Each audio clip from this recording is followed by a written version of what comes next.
Здравейте, дами и господа! В днешното видео ще си говорим за видовете дружества, които можете да регистрирате в България. Не всички, но най-основните.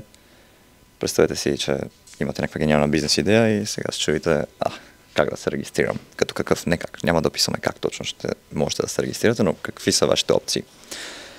Първата и може би най-често срещаната – дружеството с ограничена отговорност. Тази опция. Какво е дружество с ограничена отговорност? Накратко, абревиатурата му е ООД, не ДОО, защото ДОО, даже записал съм си какво е. ДОО е държавно обществено осигуряване. И този термин съществува преди дружеството с ограничена отговорност, заради това обърнато така ООД. Та дружеството с ограничена отговорност какво представлява? Това е дружество, при което съдружниците са отговорни само с внесения капитал. Тоест в началото, всеки път, когато се регистрирате на дружество, всеки един съдружник внася 5, 10, 100, 200, 1000, колкото се разберат с другите съдружници и на база на каква част от общия капитал е капитала на въпросния съдружник, се определя и каква част от фирмата той притежава. Тоест, ако сте 10 съдружници, ти си внесъл 1000, общия капитал е 10 000, то ти си 10% собственик на въпросното дружество. Хубаво е, защото в случай, че фалира или ви съдят, ти си отговорен само с тази част от капитала, която ти си внесъл. Форма на дружеството с ограничена отговорност е ЕООД-то, което е еднолично дружество с ограничена отговорност. В общини там е същото, обаче няма съдружници, ти си едноличен собственик на капитала и си отговорен само до внесения капитал. Правиш си такова дружество, внасяш 1000 лева капитал, отговорен си само за до 1000 лева. Друго много популярно дружество е акционерното дружество.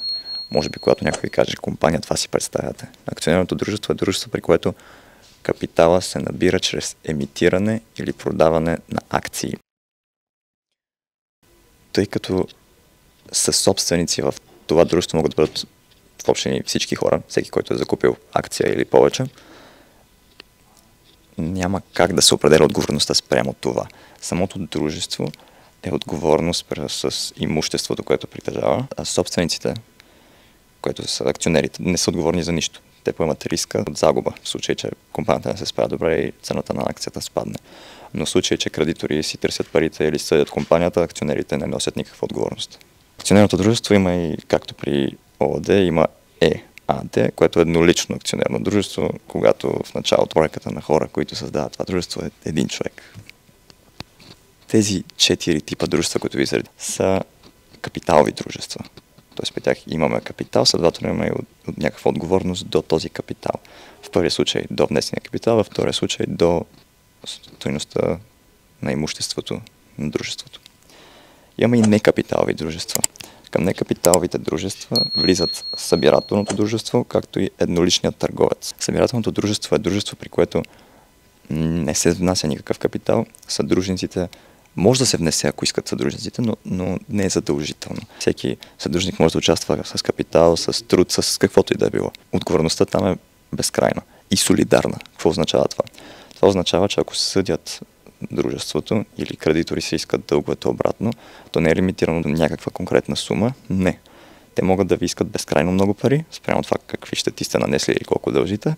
И ако дружеството не може да го изплати, могат да търсят всеки от съдружниците. При това не е просто да търсят всеки от съдружниците за част спрямо бройката на съдружниците. Спрямо ако има 3 съдружници, един една трета, другия една трета, третия една трета. Не.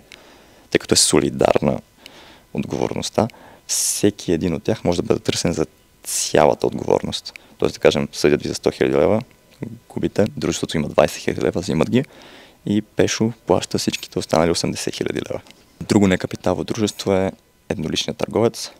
Едноличният търговец е много особено нещо, защото едноличният търговец, първо, всеки един човек може да има само един едноличен търговец регистриран. Едноличният търговец е физическо лице, не е юридическо лице, но представете си, вие като едноличен търговец сте си вие физическото лице, но можете да сключвате сделки, сякаш сте фирма. Вие плащате обаче не корпоративния данък, който е 10% на база на печалбите, ами плащате 15%. И отговорността ви, тъй като това е некапиталово дружество, е неограничена. Ако ви съдят или дължите нещо, няма някакъв лимит на капитал, както при другите. Дължите цялото нещо, цялата сума, плюс безкрайност. Ако ви искат плюс безкрайност. Двата основни вида са капиталово и некапиталово дружество, но има още един тип, който е хибридно дружество. В тази категория спада командитното дружество. Основните два типа съдружници са тези, които управляват предприятието и тези, които не го управляват. Тези, които не го управляват, трябва да участват задължително с капитал и този капитал ограничава отговорността им до него. Тези, които управляват, независимо с какво участват, с капитал или с нещо съвсем друго, са неограничено отговорни и са солидарно отговорни. Както при събирателното дружество от по-рано. Примерът, който ви казах, че вие като солидарно отговорен и неограничено отговорен сте потенциално отговорен за абсолютно всичките задължения на предприятието.